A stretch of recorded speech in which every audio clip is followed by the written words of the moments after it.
요시아가 유대 나라의 16대 왕이 되었다고 1절에 나옵니다. 왕이 되었을 때 나이가 불과 8세밖에 되질 않았습니다. 어린 왕이 나라를 다스릴 때 백성들의 마음은 상당히 조마조마했을 것입니다.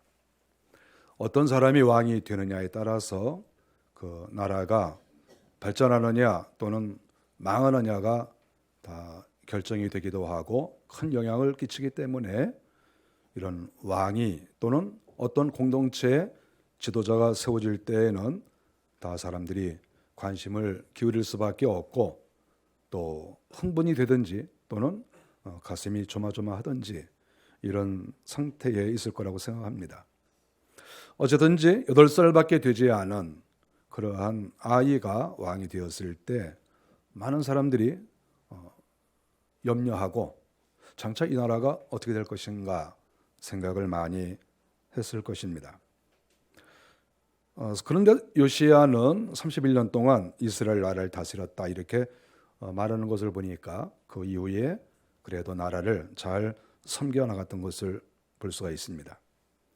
요시야에 대해서 성경이 기록한 것은 2절에 보니까 그가 큰 특징이 있는데 정직히 행하며 다윗의 길로 걸으며 좌우로 치우치지 아니하였다.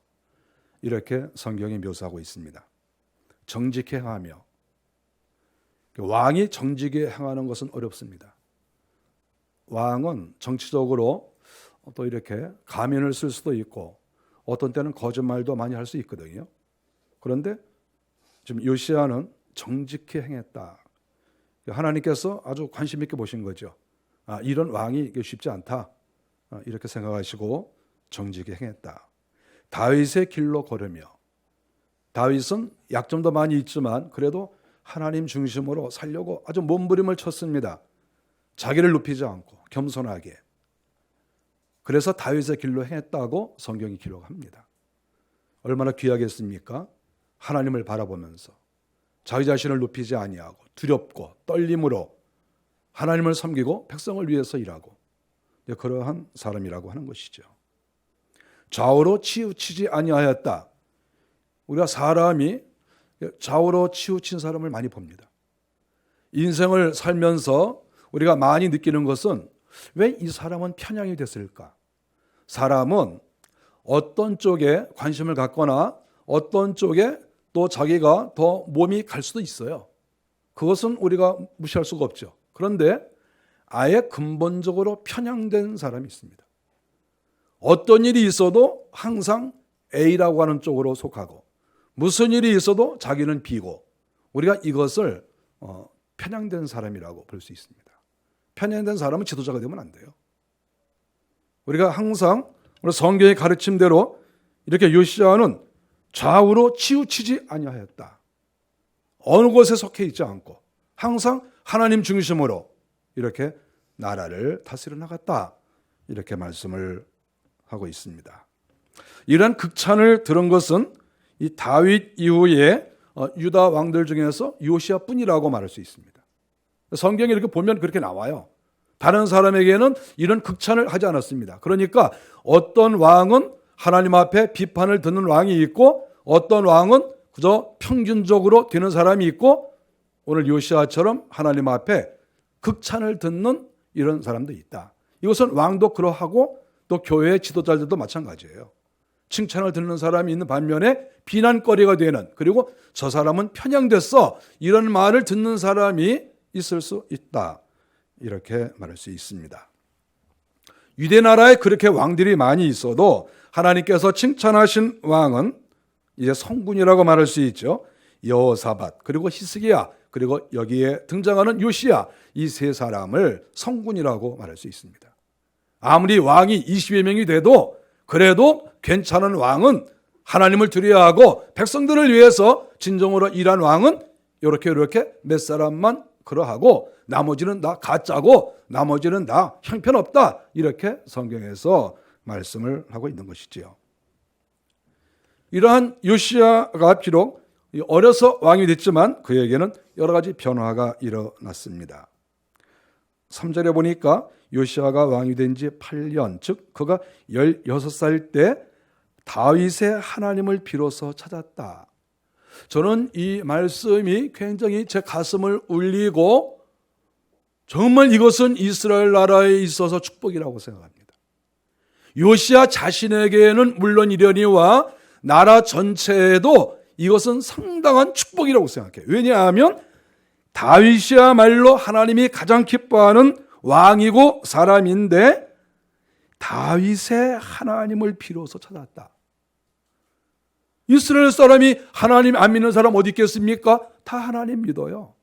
제사장도 많고 선자도 많고 장로도 많고 훌륭한 사람 많이 있어요. 그리고 역사적으로 수백 년 동안 하나님 섬겼습니다.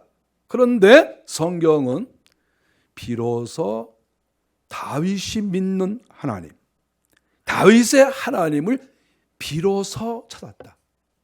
그동안에는 못 찾았다는 것이죠. 다른 왕들도 못 찾고 자기의 아버지나 자기의 할아버지, 그 할아버지 므낫세, 그 유명한 악독한 왕이 있었는데 할아버지도 못 찾고 자기 아버지도 못 찾았는데 오랜 세월이 지나서 이렇게 세월이 흘러 요시아라는 사람한테 이제 왕권이 왔는데 아니 이 어린 요시아가 10대밖에 안 된 젊은 청년인데 이 청년이 다윗이 믿는 하나님, 다윗이 만난 하나님을 찾았다는 거예요. 우리가 이것은 상당히 엄청난 충격이고 엄청난 은혜인 거예요.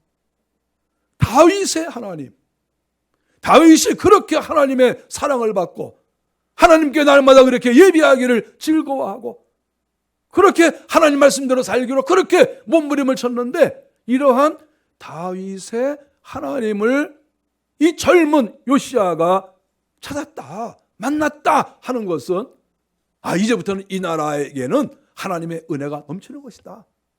요시아의 가정과 요시아가 다스리는 이 나라는 드디어 이제 멋진 나라가 되는 것이고 평화의 나라가 되는 것이고 하나님 앞에 은총을 받는 나라로 진입하는 것이다. 이렇게도 그 말할 수가 있는 것입니다. 그리고 12년이 지났는데 즉 20살이 되었을 때입니다. 그런 대대적인 종교 개혁을 시작을 합니다. 3절에 보니까 그렇게 나와 있습니다. 놀라운 것이지요. 그리고 또 열왕기하 23장 이하에 보면 26세 때에는 성전을 수리하는 도중에 율법책을 발견하고 그리고 아주 은혜를 받은 다음에 더 강력한 종교 개혁을 이루어 나갔다. 이렇게 성경에서 묘사를 하고 있는 것입니다. 정말 이스라엘은 물론 남쪽 유다를 가리키는 것이죠. 남쪽 유다는 오래간만에 멋진 왕을 맞이하게 되었다. 이렇게 볼 수가 있습니다. 성경에서 말하는 종교개혁은 무엇이겠습니까? 하나님이 아닌 것은 다 멸하는 것입니다. 하나님의 형상이 아닌 것을 하나님으로 섬기는 이러한 우상, 이것을 멸하는 것이 바로 종교개혁이라고 볼 수가 있죠. 3절 이하에 보니까 산당들과 이스라엘 나라에 골짜기들이 많습니다. 산들이 많습니다. 그런데 그 산 위에 산당들을 많이 세워놨습니다. 그 산당들은 이렇게 제가 이스라엘 나라를 가서 이렇게 보고 또 우리가 알다시피 이런 터키나 그리스나 이러한 지역에 가면 목조 건물보다는 석조 건물들이 굉장히 많습니다. 돌로 건물을 지었죠. 여기에서 말하는 산당이라고 하는 것은 거의 대부분이 돌로 지은 거예요. 돌로 아주 잘 다듬어서 집을 짓고 거기에 우상을 만들어 놓고 그리고 거기 섬기는 것이죠. 우리는 하나님의 형상은 우리가 볼 수 없습니다. 우리는 하나님의 형상은 인간이 보기가 어려워요. 하나님을 만난 사람이 그렇게 많지 않습니다. 그러나 예루살렘 성전에 하나님이 임재하고 계세요. 지성소에 하나님이 임재하고 계시죠. 그래서 제사장들이 열심을 다해서 하나님을 섬기고 예배하고 그렇습니다. 그러나 하나님의 형상은 보통 사람이 잘 못 보죠. 그래서 사람들의 마음은 그런 것 같아요. 이 땅을 살아가면서 누구나 다 힘들고 어려워요. 의지하고 싶은 게 있어요. 좀 내가 좀 누구에게 도움을 받았으면 좋겠다. 좀 내가 좀 누구에게 좀 이렇게 좀 살핌을 받고 내가 의지할 어떤 대상이 있었으면 좋겠다. 이런 마음을 우리 모든 사람들이 다 갖고 있어요. 그러니까 보이지 아니하는 하나님을 섬긴다고 하는 것이 시각적으로 그리고 피부적으로 좀 와닿지 않는 그런 경우가 많이 있었다고 생각합니다. 사실 지금도 좀 그렇지 않을까요? 그러니까 이제 이방 사람들은 어떤 상을 만들어 놓고 이것이 우리 하나님이다 하니까 이스라엘 사람들 눈에도 그게 좋게 보였던 거죠. 우리가 성전에 가도 우리가 직접 예배하는 게 아니라 제사장들이 예배하고 또 제사장들도 하나님을 보는 게 아니잖아요. 하나님을 못 봐요. 그러니까 늘 마음속에 영적으로 은혜를 받으면 상관이 없는데 영적으로 은혜를 받지 못하면 시각적인 어떠한 현상을 보기를 원하는 것이죠.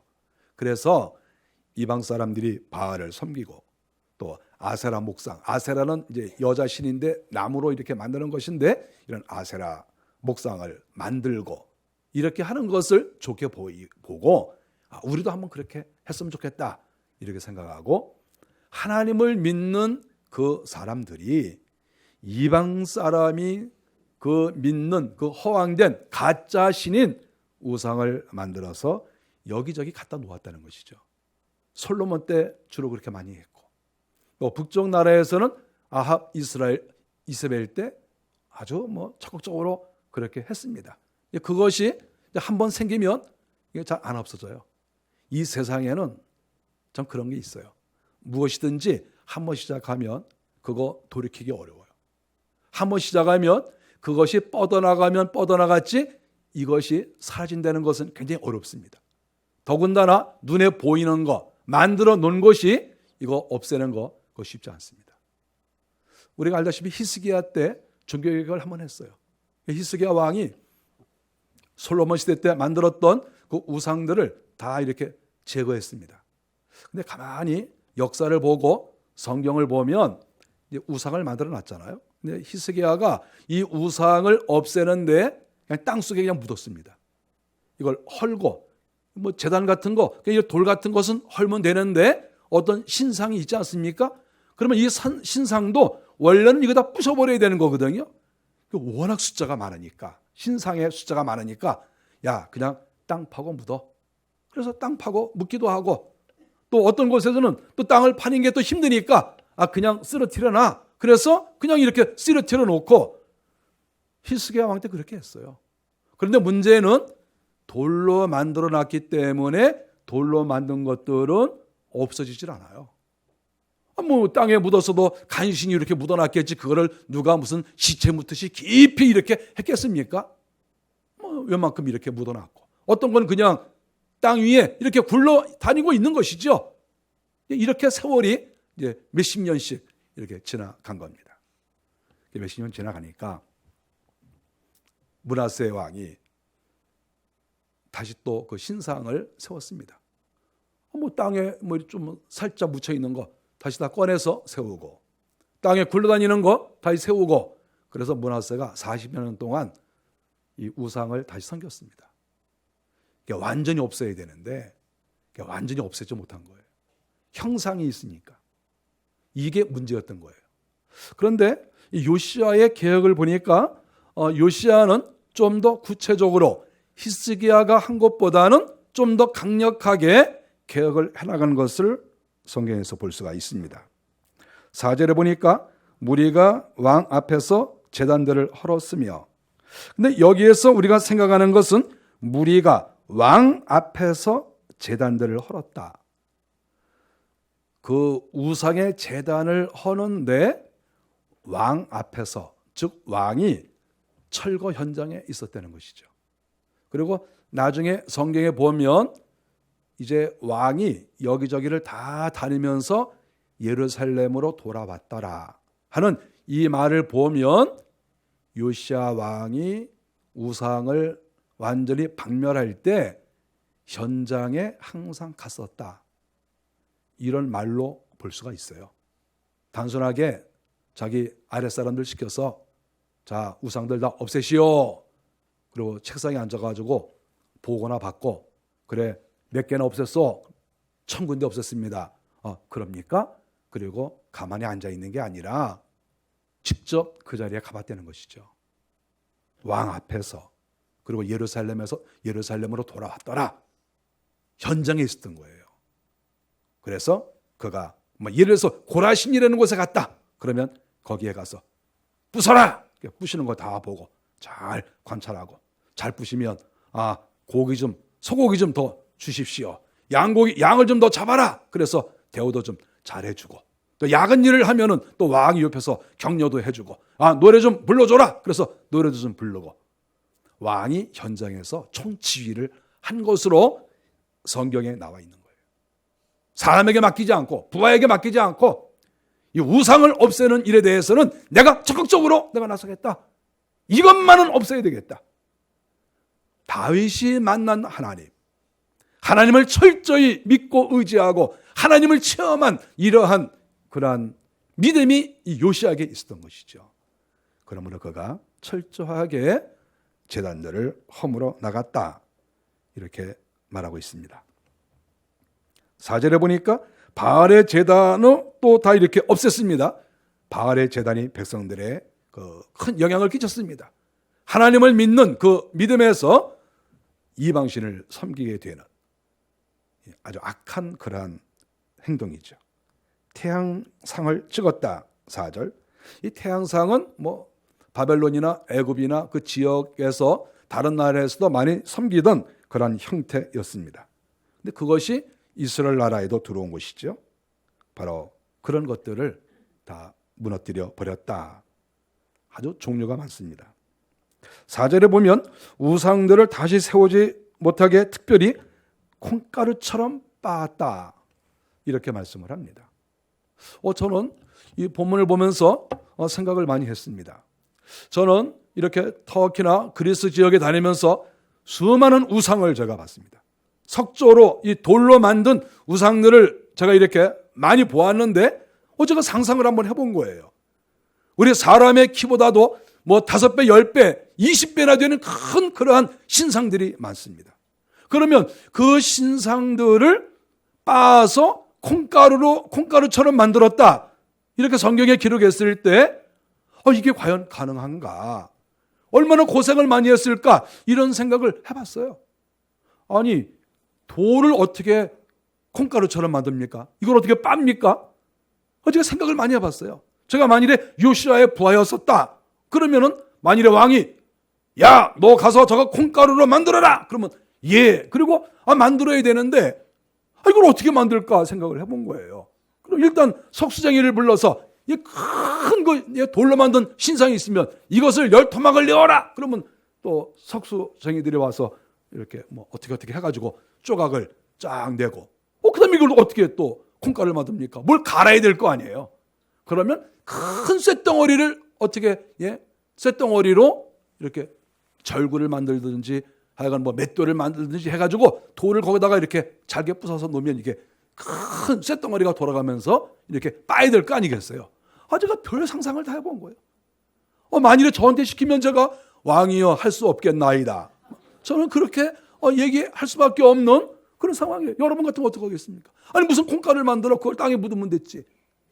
근데 이 요시야는 성질이 얼마나 그런지 콩가루처럼 빻아서 아주 가루를 만들어버려라. 이렇게 하니까 이런 왕을 만나면 부하들은 죽을 지경인 것이죠. 죽을 지경이죠. 어쨌든 시키는 대로 할 수밖에 없죠. 왜냐하면 왕이 그 자리에 없으면 이렇게 그 중간에 있는 사람들이 땅에 묻어 어떻게 이걸 다 빠냐? 그래가지고 땅에 이렇게 다 묻어놓고 왕이여 빻나이다 이렇게 거짓말로 보고를 하는 사람이 옛날에 지금이나 다 있으니까 이제 이렇게 보고를 하면 되는데 그건 할 수가 있어야지. 이거 왕이 그 자리에 있어가지고 다 빻. 이건 왜 이렇게 콩가루가 안 됐냐? 이건 왜 팥가루가 됐냐? 그러면 어떡합니까? 그다 빻아야지. 그러니까 거의 절구로 암만 생각해봐도 이거 먹을 음식을 절구에 빤다고 하면 그래도 이거 내가 먹을 거니까 그렇지만 이걸 빻아가지고 버려야 되잖아요. 얼마나 이거 정말 힘든 일인가. 그러나 왕이 이렇게 하지 않으면 안 된다. 이렇게 하지 않으면 이거 땅속에 넣었다가 이렇게 지나가면 언젠간 또 이게 밖으로 나오는 것이다. 히스기야 왕 때 그렇게 하지 않았느냐? 그러니까 이제는 안 된다. 이제는 완전히 콩가루로 만들어서 이거 없애버려야 된다. 지금 이렇게 요시야가 한 것이죠. 그래서 쇠망치로 두드리고 맷돌로 갈고 그러니까 수많은 사람들이 이렇게 동원이 돼서 했습니다. 어떻게 생각하면 그럴 수 있어요. 우리가 사람이 이렇게 경제활동을 열심히 해야 됩니다. 그래서 여기서 많이 동원된 사람이 1000명이다 10,000명이다 그랬을 때 아니 이 사람들이 나가서 밭을 갈고 하다못해 무슨 양을 기르고 또는 옷감을 짠다고 그래도 아니 얼마나 많이 어떤 그 경제적 활동을 하겠습니까? 경제적 이익이 많을 거 아닙니까? 그런 일을 했으면 지금 이 우상을 깨는데 이익 하나도 없어요. 수많은 사람이 동원됐는데 열매가 없는 거예요. 거기서 뭐 쌀이 나옵니까? 곡식이 나옵니까? 뭐가 나옵니까? 아무것도 나오는 게 없어요. 근데 요시야 왕이 왜 이렇게 하고 하나님이 왜 이렇게 기뻐했습니까? 중요한 것은 이 우상을 섬멸하고 박멸할 때 수많은 사람이 동원이 되고 거기에서 실질적으로 눈에 보이는 어떤 물질은 나오지 않는데 사실은 이게 물질보다 더 중요한 것이죠. 이 신앙과 사상이 정말 무서운 거예요. 그래서 우상을 없애지 아니하면 나중에 더 많은 물질을 잃어버릴 수 있어요. 지금은 내가 물질적 이득이 좀 적을지라도 물질적으로 내가 손해를 보는 것 같지만 실상은 하나님하고 사이가 좋아지면 물질 문제가 해결되지 않겠어요? 하나님은 복받기를 원하시는 분이에요. 그리고 나라가 안전하게 나가기를 원하시는 분이에요. 그러니까 하나님과 좋은 관계를 맺어야 나라도 안전하고 내가 경제적으로도 좋아지고 모든 하나님의 그 진노가 사라지는데 우상이 계속 존재하면 영적으로도 하나님 앞에 버림을 받고 결국은 나라가 불안해지고 우리 개인도 문제가 발생한다. 우리가 원인을 잘 알아야 돼요. 원인. 당장 눈에 보이는 이익만 생각하지 말고 과연 어떻게 하는 것이 하나님 앞에서 그리고 내가 인생을 살아갈 때 유익이 되느냐. 멀리 내다보고 활동을 해야 되는 거예요. 당장 내 주머니에 돈이 몇십만 원, 몇백만 원 들어온다. 이게 중요한 게 아니고 앞으로 5년, 10년, 50년, 100년 우리의 후손들까지를 생각하면서 어떤 것이 더 유익이냐. 그랬을 때 요시야의 말을 듣고 지금 우상을 콩가루처럼 빻기 위해서 수많은 사람들이 동원이 돼서 이런 일을 하고 있는데 아마 그 해에는 GDP가 별로 올라가지 않았을 거예요. 경제 성장이 아마 별로 안 됐을 거예요. 1%나 2%나 됐을까요? 안 됐을 거예요. 그러나 이렇게 하는 것이 앞으로 몇 년 후에 하나님이 더 은혜를 주시고 나라가 안전해지는 그러한 길을 가는 것이다. 이것을 요시야가 알았기 때문에 그리고 백성들도 지혜롭게 이것을 깨달았기 때문에 우상을 콩가루를 내는 이러한 일에 동참을 했다. 이렇게 말할 수가 있습니다. 열왕기하 23장에 보면 거기에도 같은 이야기가 나오는데 아세라 목상을 불사르고 빻았다. 아세라 목상은 불에 탑니다. 그래서 태웠습니다. 또 태운 것으로 끝나는 게 아니라 또 탄 것을 또 빻았습니다. 하여간 가루를 만드는 것이 요시야의 목적이었었다 하는 것이죠. 그 빻은 것을 어떻게 했는가? 성경 4절에 보니까 제사하던 자들의 무덤에 이 가루를 뿌렸다. 그러니까 이 신상을 위해서 제사하던 사람들, 제사장도 있었을 것이고 여기에 동참한 사람들도 있었을 거예요. 다 알죠, 동네 사람들이. 이 신상은 누가 섬겼느냐? 여기에 제사장 누구냐? 저 아랫집 누구누구입니다. 그거 모르겠습니까? 근데 그 사람이 죽었어요. 그 죽은 사람 그 묘에다가 이 가루를 갖다 뿌린 거예요. 다 뿌려버린 거예요. 네가 이 우상을 섬겼지. 그리고 그 사람한테 가루를 확 뿌린 거예요. 이 우상도 죽고 너도 죽고 다 죽은 거야. 이거 아무것도 아니야. 이렇게 요시야가 강력하게 행했다. 이렇게 말할 수 있습니다. 5절에 보면 우상 숭배한 제사장들의 뼈를 제단 위에 놓고 불살랐다. 우상 숭배한 제사장들이 죽었습니다. 그런데 그 죽은 사람들의 시체를 꺼내다가 그리고 그 뼈를 제단 위에 불살랐습니다. 그리고 또 빠서 또 갖다 버리고 기드론 시냇가에 갖다 버리고 이렇게 했습니다. 열왕기하 23장에 보면 성전 가운데 남창의 집도 있었다 그랬습니다. 충격적이죠. 예루살렘 성전 안에 남창의 집이 있었다. 이스라엘 나라가 완전히 정말 정신이 나간 것이죠. 그런 것도 다 허물어 버렸다고 말하고 있습니다. 그래서 결국은 우상 숭배한 제사장이나 그리고 우상이나 이 모든 것들을 다 불살라 버렸다. 이렇게 말하고 있습니다. 저는 이 본문을 보면서 생각을 한번 해봤습니다. 우리 기독교가 우리가 이렇게 하나님을 섬겨나가고 기독교가 전 세계에 이렇게 퍼져나가고 있는데 우리 기독교가 이렇게 해야 되는가 이런 생각도 해봤습니다. 우상이 있을 때 그거를 다 가루를 빠버리고 또 제사장들 또 이렇게 시체를 또 꺼내가지고 불살라 버리고 이렇게 만일에 한다고 하면 어느 나라에서 그렇게 하는 곳은 없지만 만일에 오늘날에 그렇게 한다고 하면 어떻게 될 것인가 이런 생각도 많이 해봤습니다. 저는 두 가지 생각이 항상 제 마음에서 이렇게 일어나고 있습니다. 하나는 엘리사 때의 바알의 제사장들 400명을 죽이지 않았습니까? 그 사람들을 죽였어요. 엘리사가 엘리야 때. 그만큼 하나님의 나라와 신앙을 지키기 위해서 강력하게 행동했어요. 엘리야 때도 사람 많이 죽였어요. 엘리사도 많이 죽였어요. 하여간 여차하면 죽었습니다. 하나님의 나라 확장을 위해서. 자기가 죽이려는 게 아니라 능력이 막 나타나요. 우리가 그런 시대에도 우리는 알고 있습니다.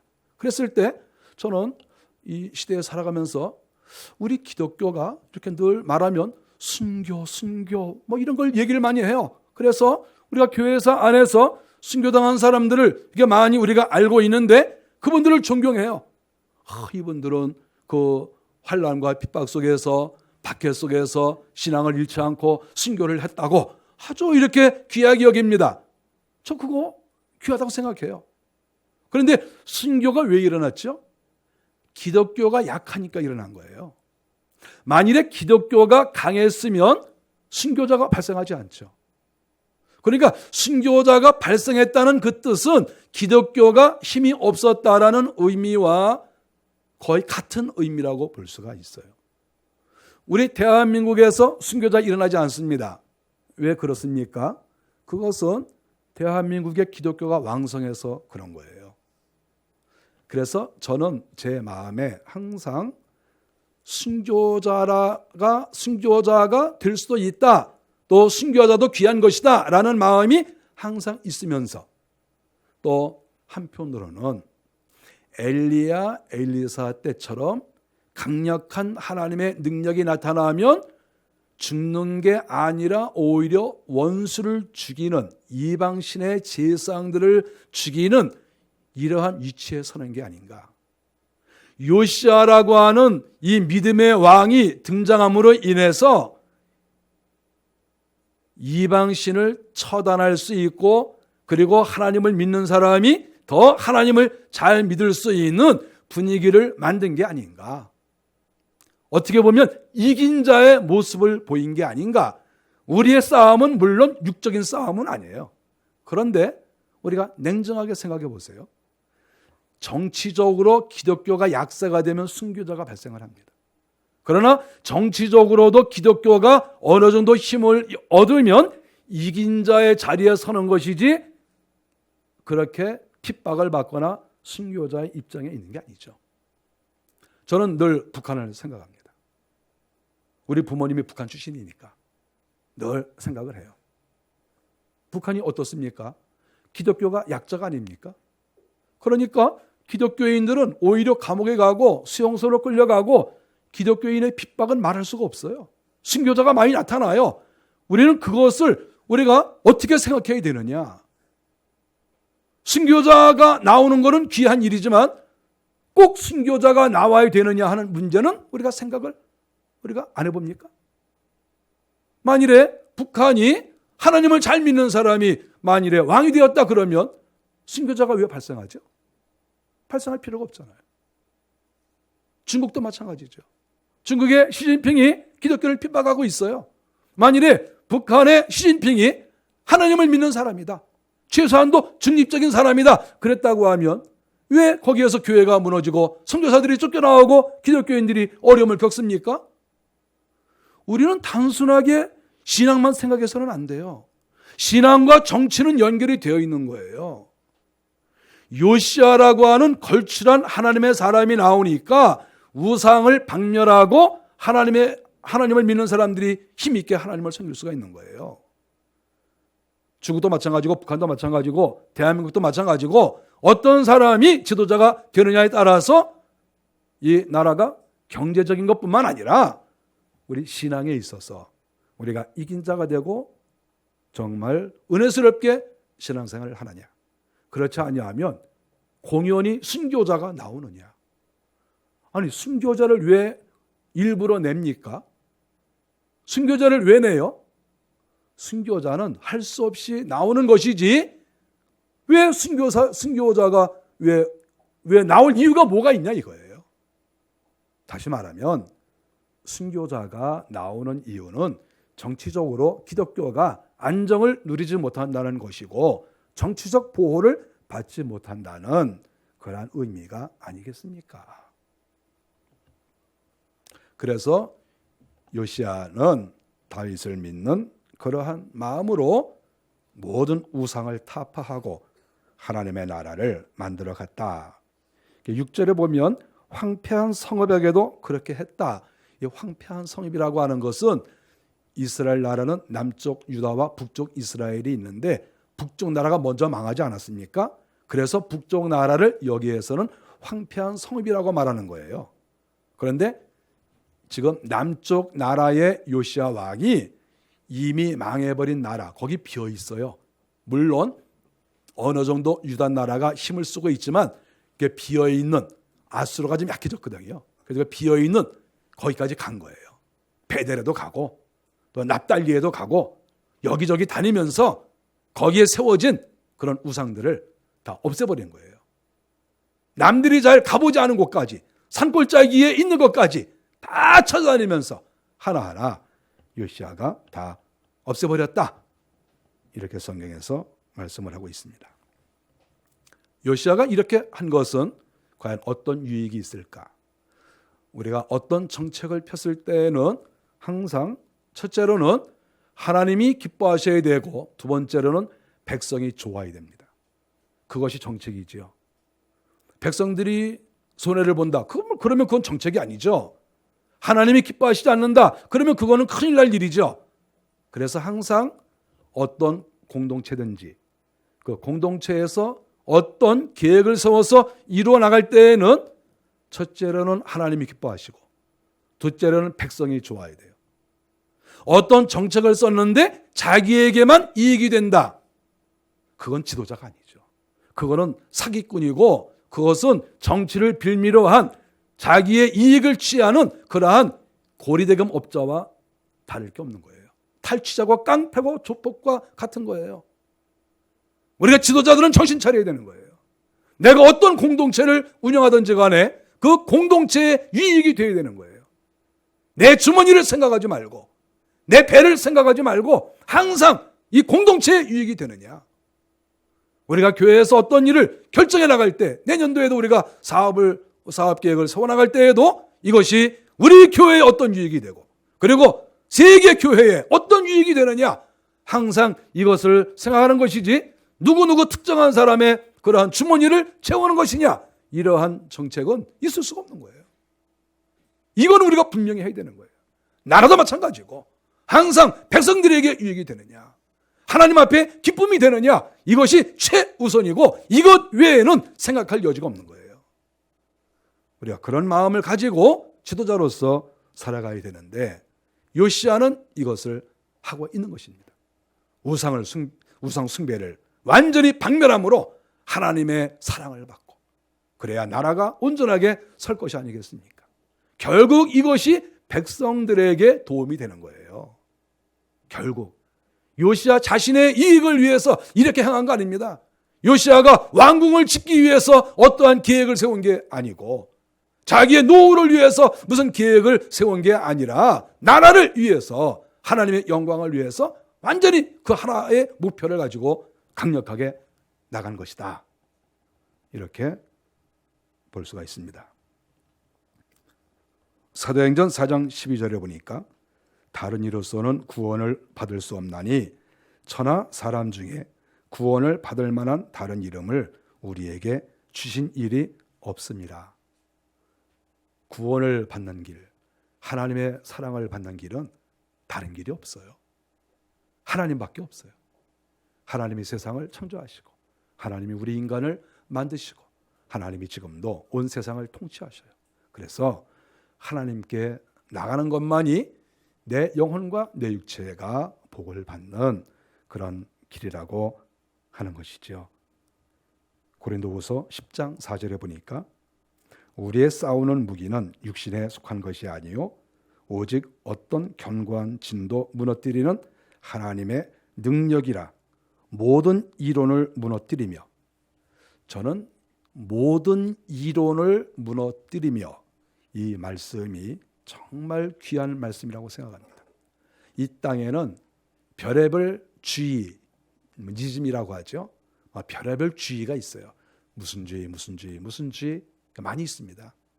요 사이도 무슨 주의 이렇게 얘기들을 많이 해요. 그런데 그 하나하나를 생각해 보십시오. 그것들 별거 아니에요. 모든 이론을 파한다. 하나님의 말씀 앞에, 하나님이 가르쳐 주신 말씀 앞에 다른 모든 사람이 만들어 놓은 그 니즘은 별거 아니에요. 저도 이것저것 어떤 운동이 일어날 때마다 다 살펴보는데 그거 별거 아니에요. 하나님 말씀밖에 우리를 살릴 것이 없다. 요시야가 다윗이 믿는 하나님, 그것을 발견한 후에 이게 정말 살 길이구나. 젊었을 때 깨달은 거예요. 10대 때 깨달은 거예요. 그래서 그가 강력하게 우상 타파 운동을 벌였고 하나님께서 그 나라에 복을 주셨다 하는 것을 발견합니다. 저와 여러분들이 이 땅을 살아갈 때 어떤 주의, 거기에 우리가 빠질 수 없습니다. 오직 하나님이 무엇이라고 말씀하시느냐, 이것이 가장 중요하고 그것을 붙잡고 나가시는 우리 모두가 되시기를 바랍니다. 기도하겠습니다.